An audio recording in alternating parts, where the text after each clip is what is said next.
and There's roll. already a crowd out there, man. We got a lot of people watching already. This is good stuff. Okay, let's go ahead and fire it up. Let's do this.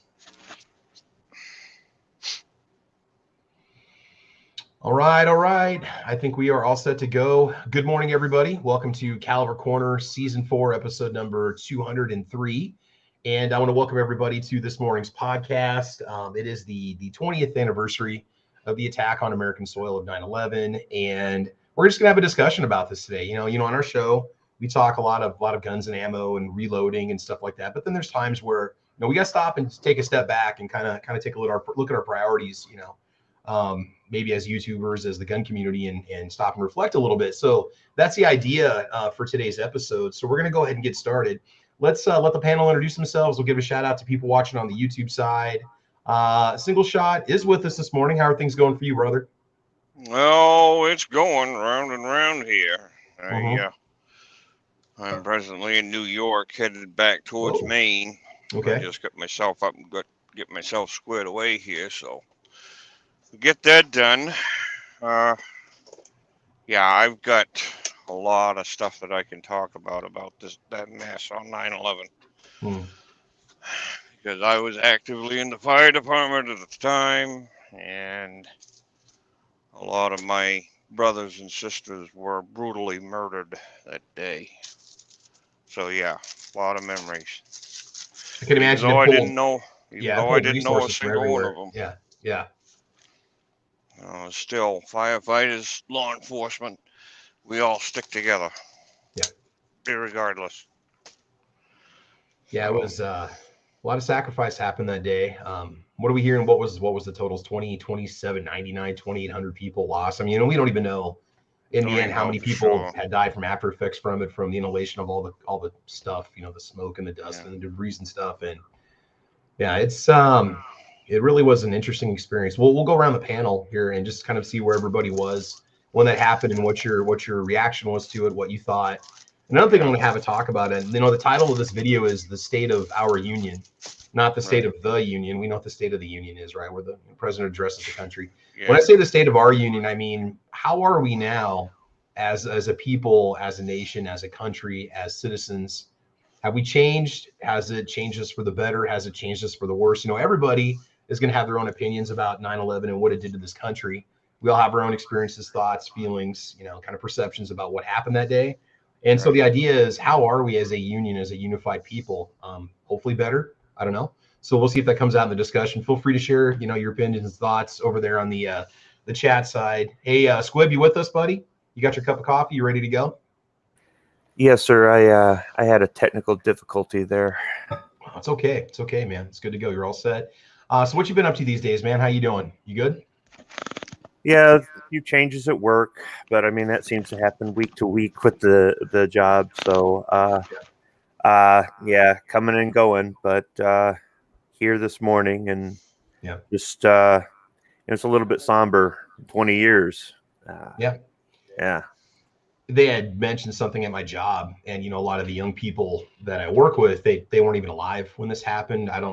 Unless their families have told them about what happened, or maybe they check it out on the news, which could be a good or bad source for these young people. They maybe can't connect with it and maybe not understand just the hit that this country took from it. They'll see the loss of life, they'll see the buildings falling, but do they experience that feeling, that this loss that we had? I don't know. I mean, it's really interesting to see, what the younger, and some of you guys have kids, you might maybe let us know how that impacted them, or if it did impact them. Real quick, a couple things we want to say. First of all, shout out to everybody joining us on the YouTube side. So we've got the usual Misfits joining us. We got the Misfits darling out there, Gun Loving Grandpa, Rich Life as I See It, X Adam 1, Kendrick 98, Mike, Squibload's out there, and over here Mike's joining us. Tacos and French Fries is with us. Firefighter 09100 out there, Jason Stewart and Kingpin. And again, reminder, today's episode is sponsored by SS Pawn. They've been a longtime supporter of the channel. Really, that's all I have. So guys, first of all, if you want to subscribe, Squibload and Single Shot have great channels. Check them out. Single space shot exclamation mark, Single Shot's channel. And then there's the Squibload channel and the Squibload channel. So there's a lot of great content. And I want to thank everybody for tuning in today. You could have been anywhere. You could have been watching anything.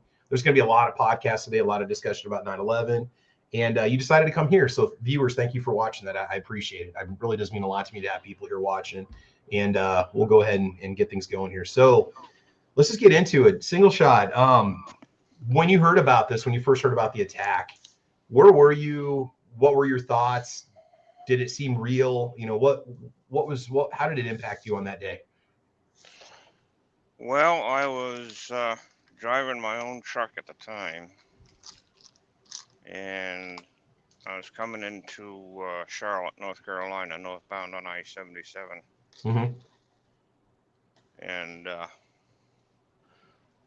I heard the news, and I was completely blown away, to say the least. And when the wife and I were together, I called her and I told her, I says, turn on TV. She says, why? I said, just turn it on. And she turned it on, and she had pretty much the same reaction. She was completely distraught about it, to say the least. And I had to pull over. I was coming into a rest area, towards a rest area right there on 77 in North Carolina anyway. And I pulled over, and one of the talk shows was carrying the news. And after I had talked to her for a few minutes, I had the opportunity to jump on the air with that station. So it was not only a really bad day for this country, I had to sit there for a little bit. I was dumbfounded. Mm-hmm. So, that being said, I joined the thousands of people that were affected by this, either directly or indirectly. About the biggest thing that I can say is I'll never forget it. Yeah. This country will never be the same after that event. There's been way too much emotion. The people that caused this are now being allowed into this country. And I just don't I don't agree with everything that this government is doing at all. Nowhere near, nowhere close. We've been betrayed. We've been tossed into a trash can, or even worse, a meat grinder emotionally with all of this. And I always carried my my firefighter badge with me. I don't know why, but it did. And I also had the black band. So that went that went on my civilian clothes at the time, and I put the black band on. And I had a lot of folks ask me, why the badge, why the black band? I says, because of what just happened in New York City.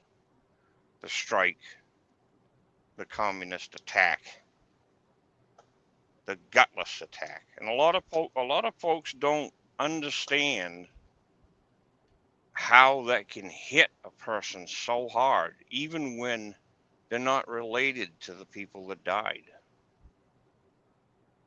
When you're in a firefighter or law enforcement community, everybody that's in that community is part of your family.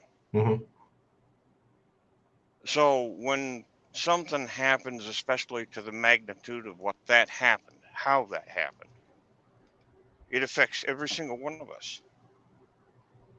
And I agree with what you stated before, that the young people don't understand this because they didn't go through it. But I urge every family and every individual, especially if you have law enforcement, if you have firefighters in your family, you sit down with them and let them talk to the younger generations.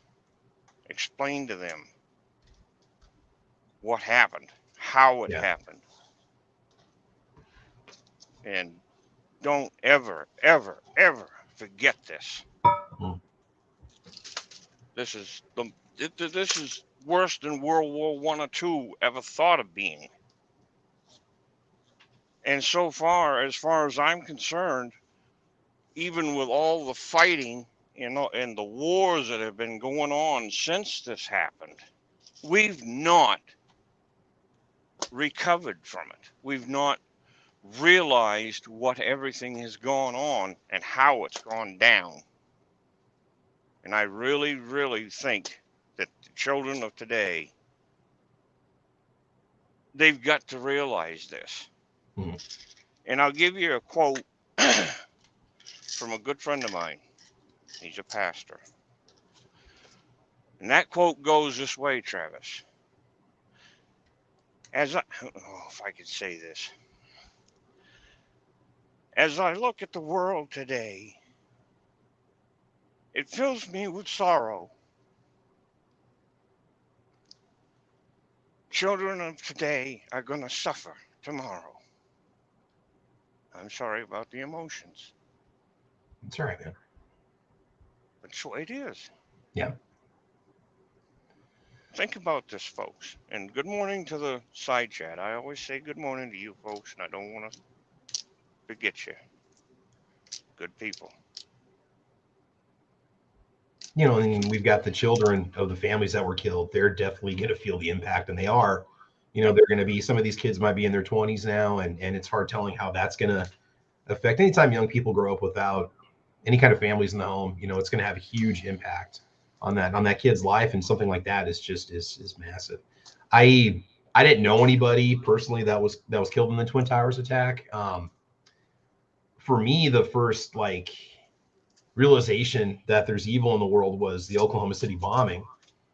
And I don't want to get into why it happened or who did it or whatnot, but my grandma had gotten a phone call from a friend of hers, and a classmate of theirs had actually gotten killed in that bombing in Oklahoma City. She worked in that office. She was on the side that blew up. And that was the first time my grandma started bawling, and I was really little when that happened. And I'm like, what do you know, watching the news, and I didn't understand, why people would do something like this. So that kind of sobered me up to how the world operates sometimes.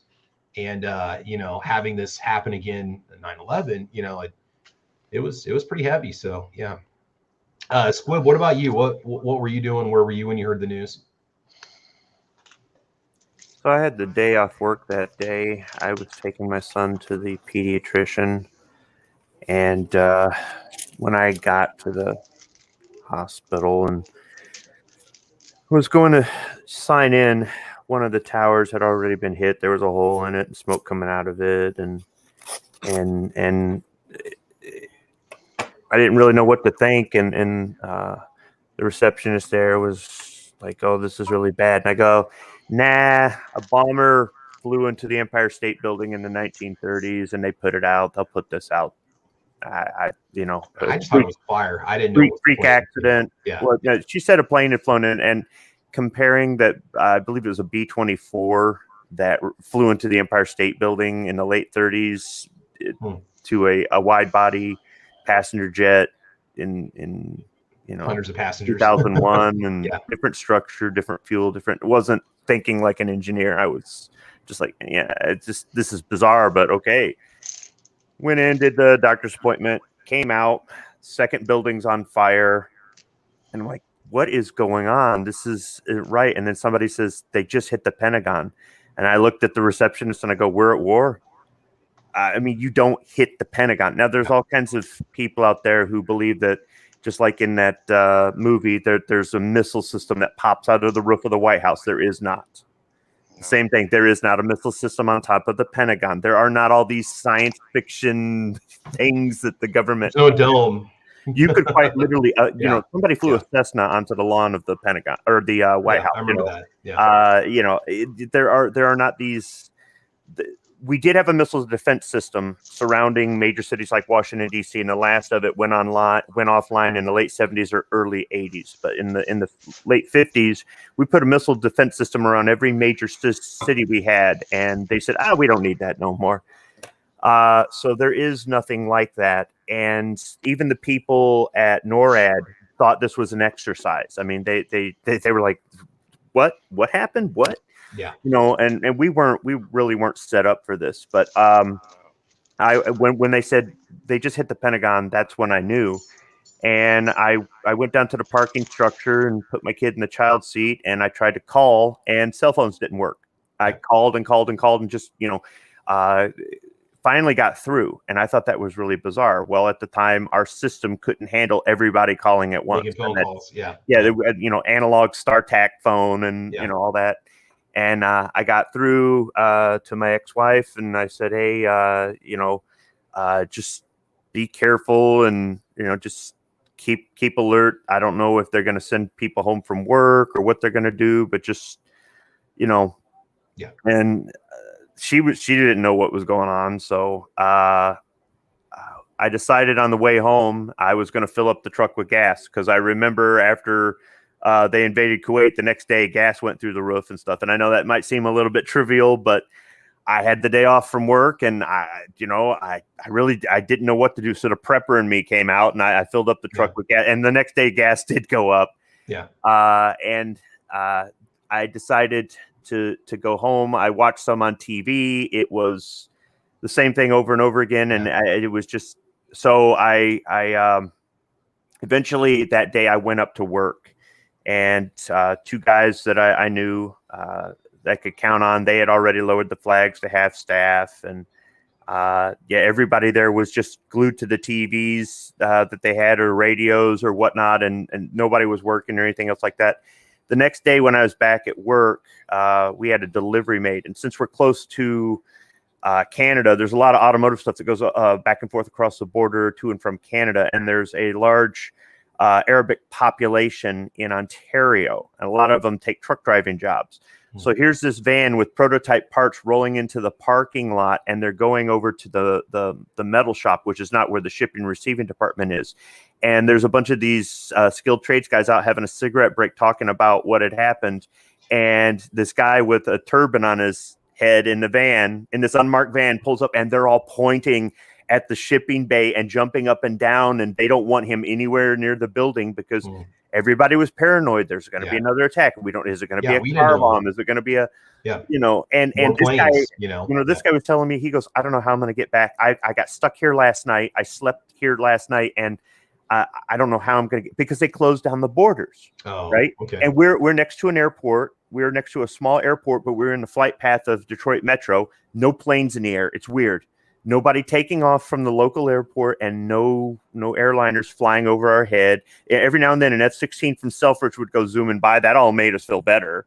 Yeah. But it was bizarre, because there was no air traffic. Everybody was listening to the local radio station, the morning show. They normally went off air at 10 o'clock, 11 at the latest. They were on until 4 o'clock on 9/11, 4 o'clock the next day. It was something where everybody was just talking about it, and everybody had their ideas and what's going on and what's going to happen next, and who knew where things were going to go, who knew what it was going to lead to. I will say this though, something about 9/11 that the kids don't get: the country came together.